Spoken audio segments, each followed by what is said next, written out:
Welcome everybody here, Brady from BGWX, and we are back.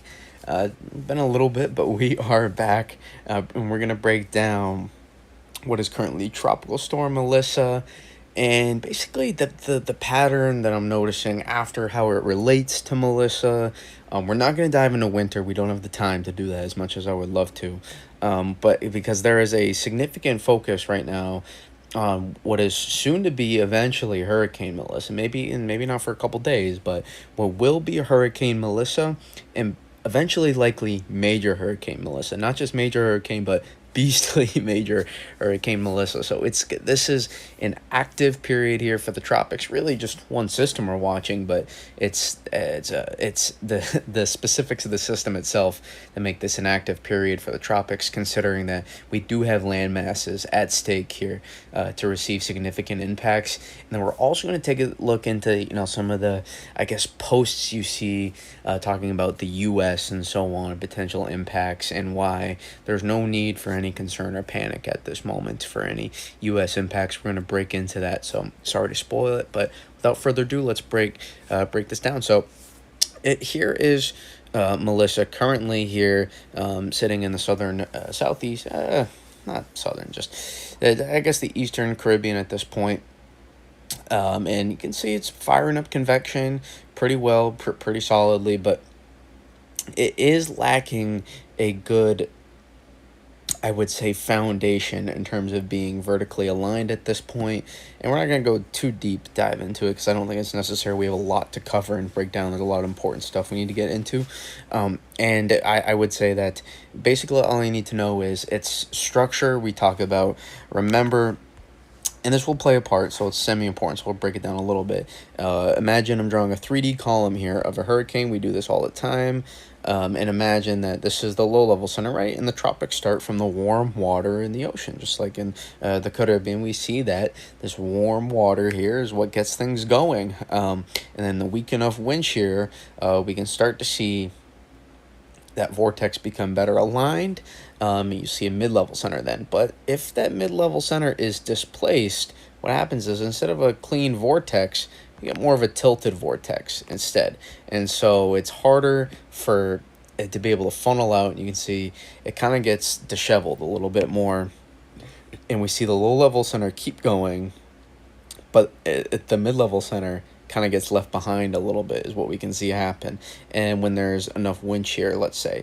And so remember, you have a low level center, mid level, right? You go into the upper levels, 500 millibars and so on, into the upper levels of the atmosphere.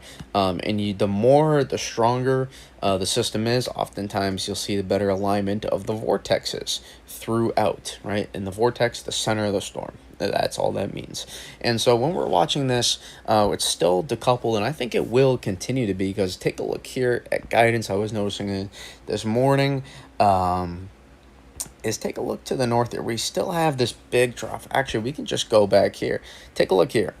This is, I think, the best way to do it. That morning rain, if you live in New England, you know that there's been morning rain 2 of the last 3 days. Will not be the case tomorrow, I'm pretty sure. I should double check before saying that, but notice this big wave here of moisture flow, and this is getting pulled into this big system. We're looking at just way up in the atmosphere, so you can clearly see the upper level swirl. This was a big system and probably would have had some significant severe weather, I'm not gonna lie, if we were a little bit further southwest and this took if this wasn't moving so fast and was a little bit more amplified a little bit early on. I mentioned last week that some severe weather was possible, Wednesday, Thursday, and, we did see some thunderstorms, I believe, or some thunder with this, but, nothing severe really to that nature, a little bit of gusty winds, but notice this moisture flow gets pulled in here.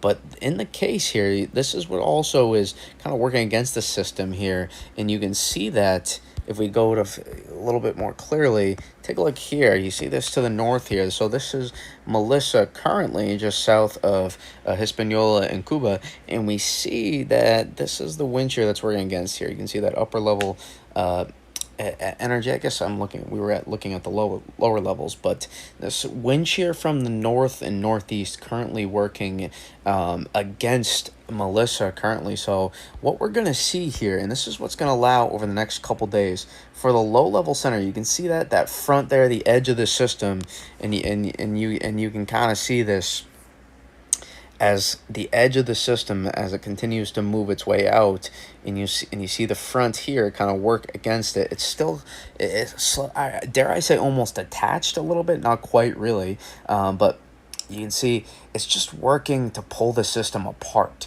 and in that process it's going to create a significant flash flood threat. That is in the short term of the next few days. That is the biggest concern. This is a life-threatening, deadly flood event potentially for Hispaniola in eastern Cuba and into Jamaica eventually. But in the moment, Hispaniola is just getting raked with rainfall and will continue to do so due to this setup. It's really it's a very prolific setup here for flash flooding, right? Because that flow I mentioned earlier is getting pulled to the north here. So we're seeing Melissa being stretched out basically over the next couple of days is what I think we're going to see. And that's going to pull the moisture, that strong, deep Caribbean moisture, that deep tropical moisture flow, and it's going to pull it to the north here along where the edge of this the edge of the moisture flow into our massive system is the tail end of the front there. And what we're gonna see is that as that gets pulled north, all that rainfall goes over land. That increases the flash flood threat significantly. Mudslides, landslides. We're gonna see that threat there over with all that mountainous terrain across Hispaniola and eastern Cuba, where we are going to see a threat for significant flash flooding, and that will go into Jamaica eventually, as well. Jamaica could eventually see the worst of this, depending on the exact track. But in the meantime, that is the biggest concern. If you know anybody living there, anywhere along Hispaniola into eastern Cuba, I would certainly reach out to let them know that they're, and I'm sure they're already at least somewhat aware, but you never know. Some may not have access. So I would really, or if you do live there, I would really be prepared for significant flash flooding. Okay, and so as we see that happen, the low-level center, though, will continue to drift. So that's 500 millibars, you can see. So I was right. But take a look at 850. So there's 500 millibars. What do you notice? 850. The 850 millibar low looks actually semi-organized, and it's further southwest. It's still semi-organized, and it's not going to fall apart necessarily over the next couple days, but you can see it's going to take some time for this system to get going. And the location of it, you can see it's pulling in, right? It's pulling in the stronger spin off, or the friction off of South America, pulling that into the system, rotating it, and the upper level pattern is going to continue to get more and more favorable around the system as well. So it's pulling in, really, this again, pulling in all this convection due to the friction off of South America. We're seeing that getting pulled to the north here. That's going to help with the rainfall, not help, depending on how you view it, actually. And that's what's going to allow the systems to continue to slowly organize over the next couple days. But it's just going to take some time because the environment's not quite there yet. But you see it slowly meander. And as this process happens, what we're basically seeing here is Melissa's just holding on to wait and see how long until the upper level environment eventually becomes pretty favorable. And so as we go to, let's say, and again, it doesn't really matter, in terms of the exact guidance, just using the Euro as an example, Euro AI, Google DeepMind, and the Canadian's a little bit of an extreme scenario, but notice as we progress here, look what happens. The upper level pattern becomes more and more favorable into an extreme point now. Now take a look at this. This is what we fear when tracking hurricanes and tropical cyclones. Not to be scared. Just this is what we fear from happening, literally, because it'd be a devastating event we're potentially watching here for somebody, depending on where this makes landfall. Even if it's not anywhere related to the U.S., somebody's going to get an impact from this. look at the upper level, this large scale I mean, enhanced outflow of the system here due to the large, you can see dip in the jet stream here, and then you can see 200 millibar jet to the north here is just helping to spin the top, man. And there's plenty of space then we start seeing for the system to sit within the upper level anticyclone, the ULAC we call it, and look at the outflow, just the spiral outflow banding we see around the system. I mean, it's ridiculously gorgeous from a meteorological perspective, and it's certainly semi-terrifying. Not I don't want to over I don't want to fear monger, but it's just that's the reality. It's a strong, a strong. I mean, I don't know what other way you put it when we're forecasting. They're likely to be a Category 4 to 5 hurricane in the Caribbean, and somebody has to see the impacts of it. That the reality is that you just there is a chance for significant impacts when we see that. Fantastic in terms of sea surface temperatures.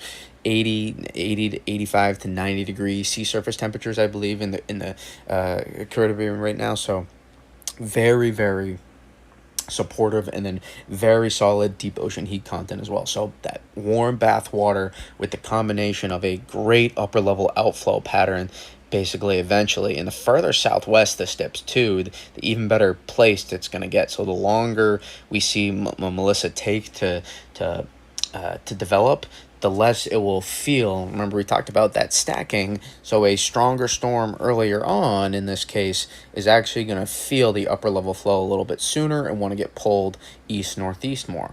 Whereas the more time it takes to develop, we see that it will meander further southwest. And then a question is, where exactly does Jamaica get hit, or does it go even further even further west of Jamaica? So Jamaica needs to be watching extremely closely, because regardless, I would say heavy rainfall is very likely, and the question would be how much, not if, for Jamaica. And then also an intensifying hurricane just to the south would not be good as well. And as we're seeing here, this is a fantastic, I mean, you look at the Euro AI too. I mean, it smooths it out a little bit more on the Euro AI. This is about as classic as you can get for an upper level outflow pattern. As classic. I mean, take a look at this upper level this ULAC here, and then take a look at the jet. I mean, you even have the jet, the angle of it too. You have that jet streak to the north, and you also have the way that jet is angled around the upper level anticyclone, the ULAC. It is just this could be a rare setup in terms of how great. And when I say rare, I don't mean impossible. When I say rare, it's just you don't see it, super often, right? We don't, reality is we don't see Category 5, 4, and 5 hurricanes extremely often throughout the hurricane season. You tend to see more tropical storms, and hurricanes is more likely, just because there has to be some pieces in place for long enough in the environment to take place. And this is going to be multiple days of an increasingly favorable environment that we're going to witness here for Melissa. And I think there's a decent chance this could become the third Category 5 hurricane of the season. And, again, we don't need to talk about exact impacts quite yet, because we need to see exactly how this plays out. If we do see this storm be able to intensify earlier on, like I said, this will potentially allow a little bit further east, northeast solution. It will be faster. And then if we do see this continue to take its time, like I think I'm starting to lean towards here, then we start really becoming concerned about the potential for a large, devastating hurricane in the Caribbean. There's really no other way to put it. It's just more reality. It's not necessarily hype or anything. National Hurricane Center now forecasting a major hurricane in their cone as well. There's really no way, and then they've used the word, I believe they've used the words devastating. I think we'll get this cone here to go at some point. No, well, you can take, maybe it has to do with the shutdown.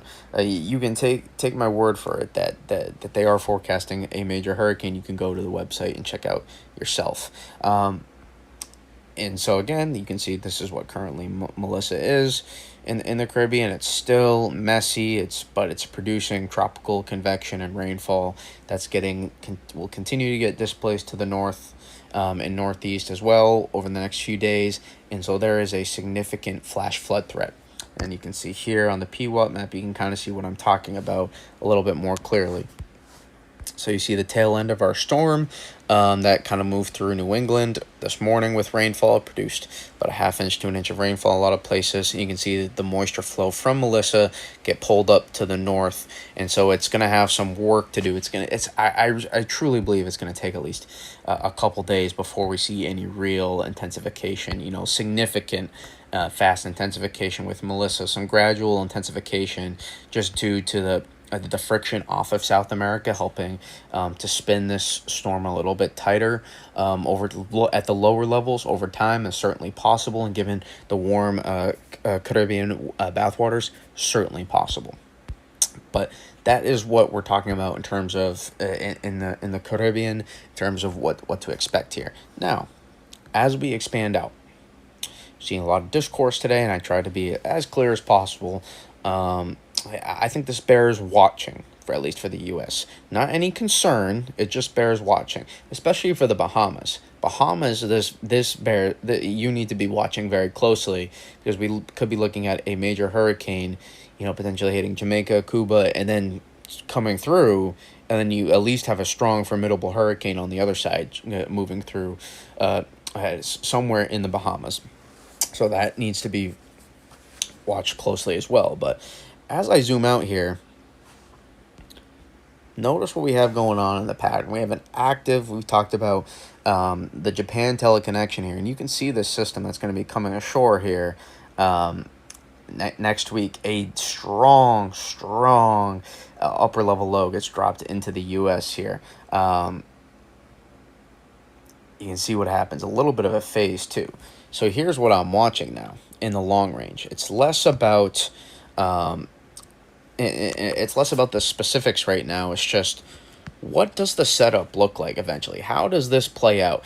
You will see models go back so many times. It is not worth getting yourself all worked up over a specific solution on guidance right now.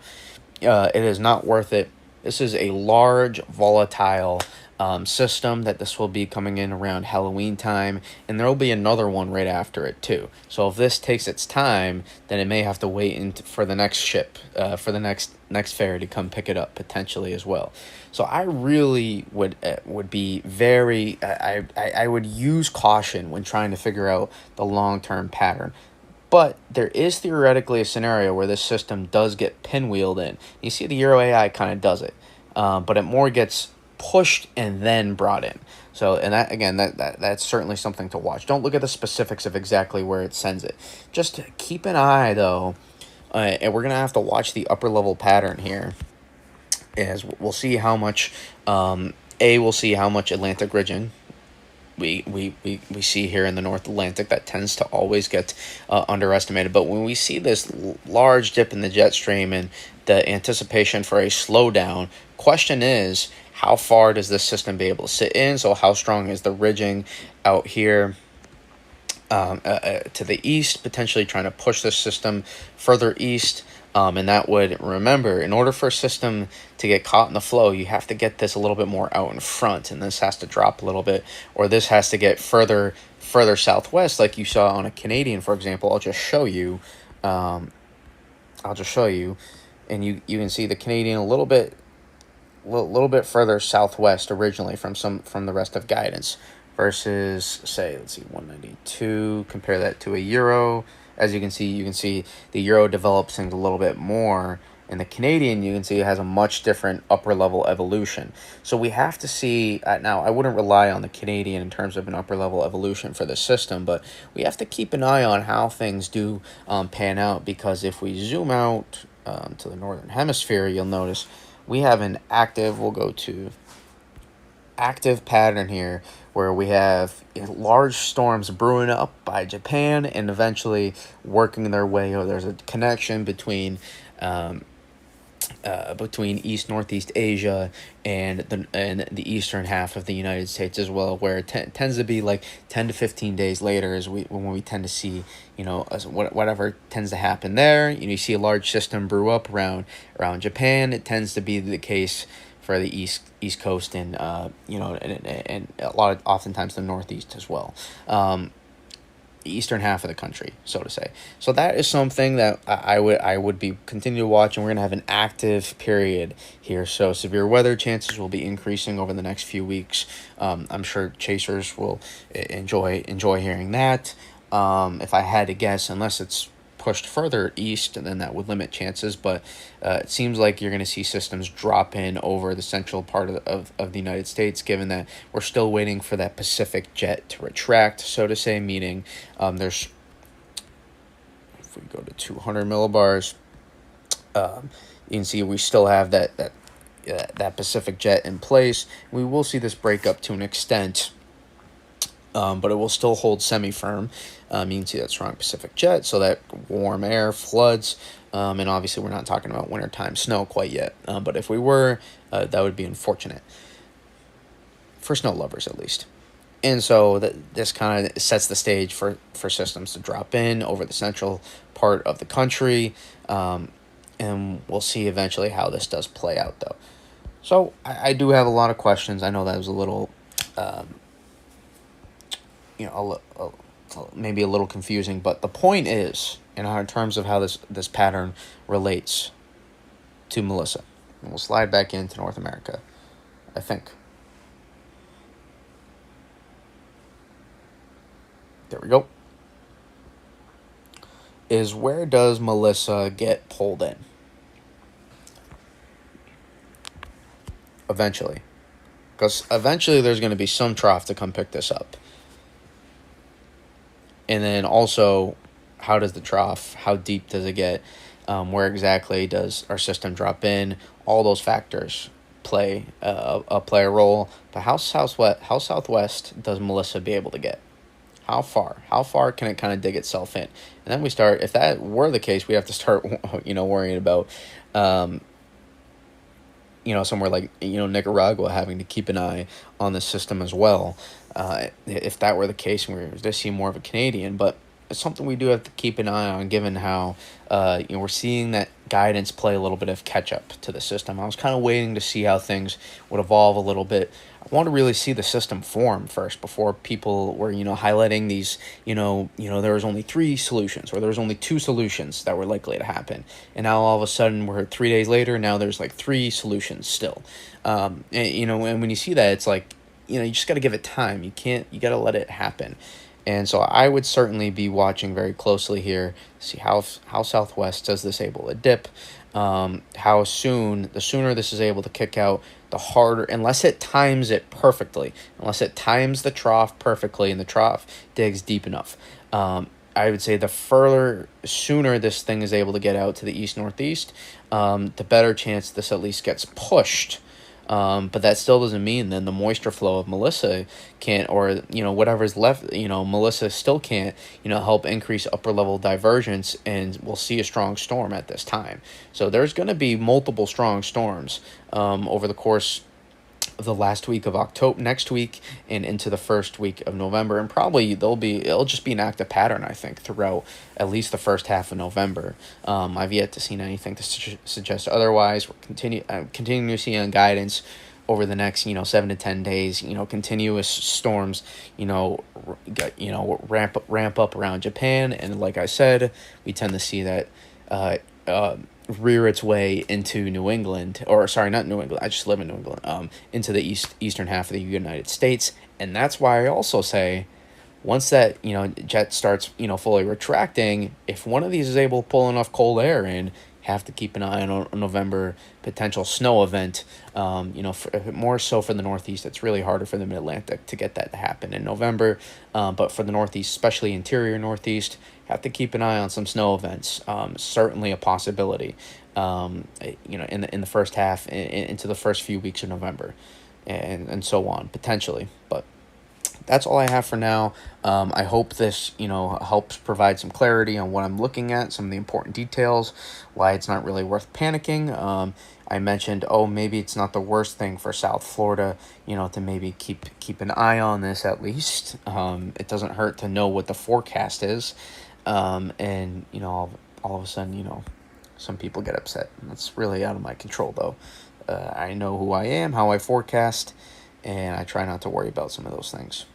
But sometimes I do get irritated. I am human still. But yeah. So again, if you have questions, you can drop them in the comments. You can hit me up on X as well. In the meantime, I appreciate everybody tuning in, and we'll probably be active with videos this week and into next week, it appears. So thanks, everybody. Peace.